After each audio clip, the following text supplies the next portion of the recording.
Welcome back to the Lynne Hayes Freeland Show. So, this is one of the things I like about January, February. There's just like so many amazing events to participate in. And you know what? The pandemic is not slowing us down whatsoever.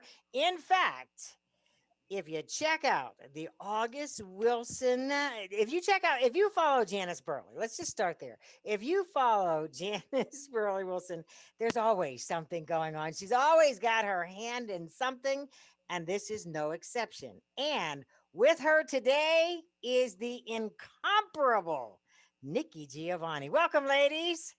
Thank you for having us. And Janice, I just have to give you your props because in this pandemic, you have kept the center going. You've kept us entertained. You have kept us excited. And January 15th is no exception.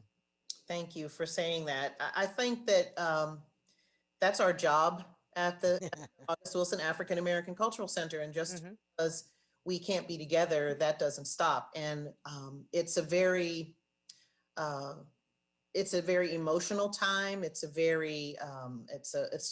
just a very unique time. So I think that in times like this, we really need to hear those people, those voices that inspire us and keep us hopeful and kind of guide us keep us on the right track. So we've had an opportunity to present a lot of different programs that allow us to do that. And next week is no exception, as you mentioned, the incomparable Nikki Giovanni. I mean, to have her here with us today and to have her as the headliner for our annual Poetry Unplugged event is such an honor.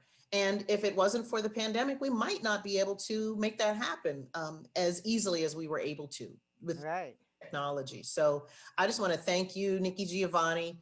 Can't believe I'm calling her Nikki Giovanni. I've read her work for years and years. I've shared it with my daughters, and it's such an honor. And actually, I received one of your books as a Christmas gift, and it's the words inspire me, and they keep me grounded. So I'm hoping that with this program we can do that for our viewers. Absolutely. And I feel like, first of all, it's like Nikki Giovanni. That's like your name. It's all one word, Nikki Giovanni. Exactly. It's all one word. And you are everything that Janice just said. You keep us focused. You keep us inspired. You keep us motivated. At the same time, you keep us grounded. And I hope that you know that you have been all of those things for us.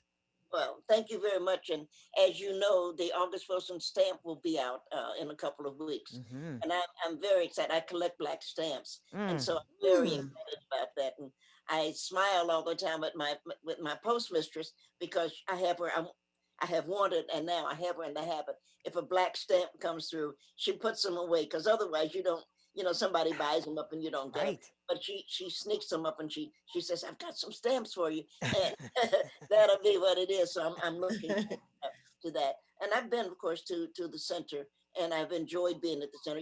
Getting me to come to Pittsburgh is one of the easiest things in the world to do.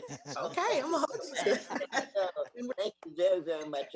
I enjoy Pittsburgh. And of course, I went to graduate school in Philadelphia.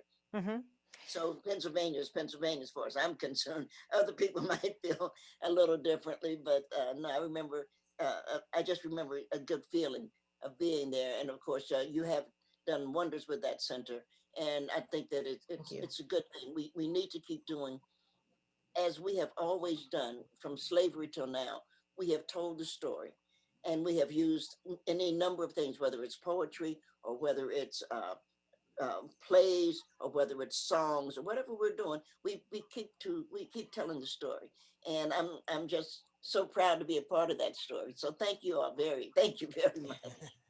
So one of the things I think that you've always done is you've been able to take real life in its own way and make it a part of your words. And words matter. Words matter so much. And I can't help but think of everything we've been through in this past week and all of the emotions that we've been through in this past week. And I'm just wondering if you could reflect for us on the emotion of this past week that we've all been through.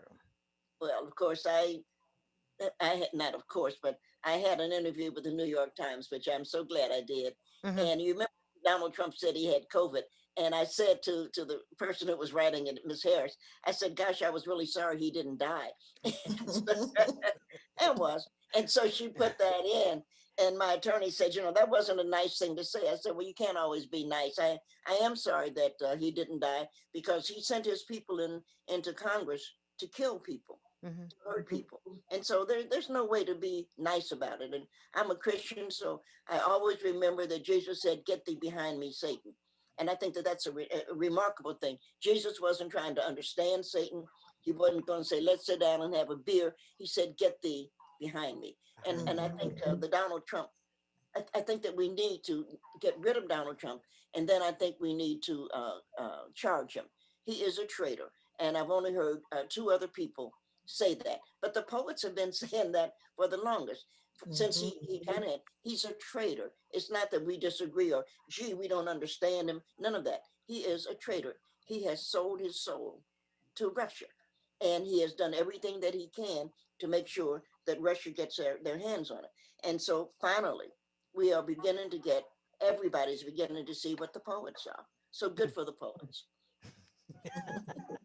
And on that, commercial break.